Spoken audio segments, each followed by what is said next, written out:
आजकल हम देखते हैं कि मध्य प्रदेश और उत्तर प्रदेश के कुछ शहरों में वेब सीरीज की बहुत शूटिंग चल रही है, टेलीविजन के साथ साथ, सिनेमा के साथ साथ। तो लखनऊ, बनारस के साथ साथ भोपाल में भी बहुत शूटिंग चल रही है। तो युवाओं को कई बार ये गलतफहमी होती है कि अरे हमारे भोपाल में ही शूटिंग चल रही है तो हम तो कभी भी जा सकते हैं। या हो सकता है कि आपका कोई दोस्त अच्छा अभिनेता हो और वो काम कर रहा हो तो आपको लगता है कि जब मेरे दोस्त को काम मिल गया तो मुझे भी काम मिल जाएगा। देखिए, ऐसा होता नहीं है। मार्केट में तरह तरह के मिथ हैं। एक मिथ ये भी है कि नेशनल स्कूल ऑफ ड्रामा से पास आउट लोगों को मुंबई में बहुत अच्छा काम मिलता है। शायद बहुत आंशिक रूप में ये बात सच भी हो, लेकिन ये बात कब से शुरू हुई? जब से सिनेमा में नसीरुद्दीन शाह और ओमपुरी हिट हुए।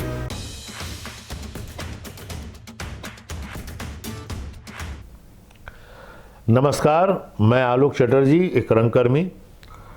मैं बहुत ज़्यादा युवाओं के साथ जुड़ा हुआ हूँ क्योंकि मेरा काम ही ऐसा है, युवाओं के साथ नाटक में काम करना या उनको सिनेमा या ट्रेनिंग देना टेलीविज़न के लिए। तो एक यूथ बहुत बड़ी संख्या में मेरे साथ जुड़ा है। अच्छा, आजकल हम देखते हैं कि मध्य प्रदेश और उत्तर प्रदेश के कुछ शहरों में वेब सीरीज़ की बहुत शूटिंग चल रही है, टेलीविज़न के साथ साथ, सिनेमा के साथ साथ। तो लखनऊ, बनारस के साथ साथ भोपाल में भी बहुत शूटिंग चल रही है। तो युवाओं को कई बार ये गलतफहमी होती है कि अरे हमारे भोपाल में ही शूटिंग चल रही है तो हम तो कभी भी जा सकते हैं। या हो सकता है कि आपका कोई दोस्त अच्छा अभिनेता हो और वो काम कर रहा हो तो आपको लगता है कि जब मेरे दोस्त को काम मिल गया तो मुझे भी काम मिल जाएगा। देखिए, ऐसा होता नहीं है। मार्केट में तरह तरह के मिथ हैं। एक मिथ ये भी है कि नेशनल स्कूल ऑफ ड्रामा से पास आउट लोगों को मुंबई में बहुत अच्छा काम मिलता है। शायद बहुत आंशिक रूप में ये बात सच भी हो, लेकिन ये बात कब से शुरू हुई? जब से सिनेमा में नसीरुद्दीन शाह और ओमपुरी हिट हुए, उसके बाद राज बब्बर हिट हुए, ऐसे कुछ एक्टर हिट हुए, उसके बाद अनुपम खेर हिट हुए।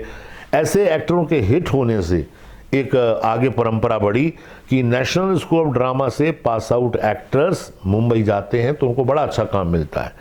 लेकिन लोगों को ये शायद मालूम नहीं कि नसीरुद्दीन शाह हो या ओमपुरी हो, उनको 3-4 साल संघर्ष करना पड़ा था।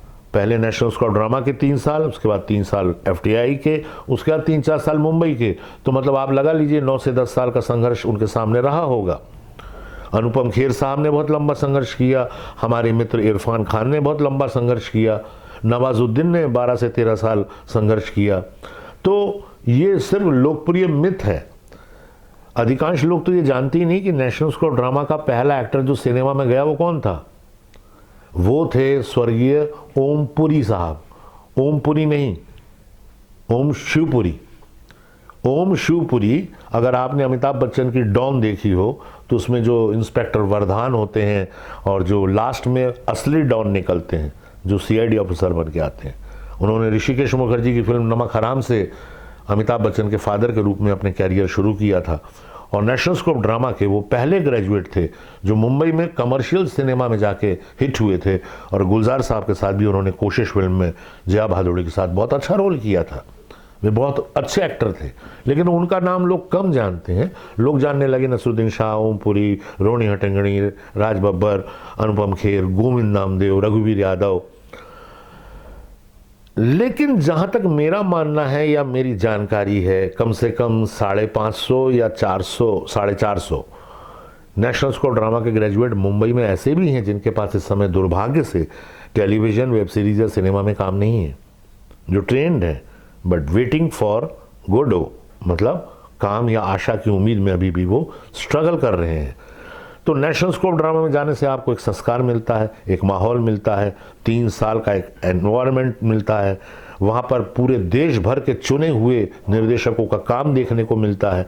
लेकिन अगर आप सोचते हो कि NSD का सर्टिफिकेट लेकर आपका इंतज़ार सुभाष घई और अनुपम वो कौन है, अनुराग कश्यप कर रहे हैं या मधुर भंडारकर कर रहे हैं या हंसल मेहता कर रहे हैं या संजीव कपूर कर रहे हैं, तो आप गलतफहमी में हैं। ऐसा नहीं होता। बुनियादी चीज़ है टैलेंट। आप बहुत से ऐसे लोगों को देख सकते हैं जो बहुत सफल अभिनेता हैं लेकिन जिनके पुत्र और पुत्रियां औसत हैं, और वहीं औसत दर्जे के सफल कुछ अभिनेता अभिनेत्री ऐसे हैं जिनके पुत्र और पुत्रियों ने स्टारडम हासिल किया है। इसका मतलब है डिसीजन, डेडिकेशन और कंटिन्यूटी। चाहे फेलियर हो या सक्सेस हो, समभाव से आपको रियाज करना पड़ेगा। जैसे गायक उठता है, रोज उसको रिकॉर्डिंग नहीं करनी पड़ती, पर सा गाता है। एक पहलवान भी रोज कुश्ती के दांव लगाता है जाके अखाड़े में, ताकि जब चैंपियनशिप में उतरे तो दांव लगे। एक सैनिक भी रोज बंदूक से फायरिंग रेंज में जाके प्रैक्टिस करता है, ताकि जब रियल फायर करना हो तो गोली सही निशाने पर लगे। It is only practice which makes the man perfect, nothing else, said by the great Bruce Lee। आज इतना ही, फिर मुलाकात होगी। नमस्कार।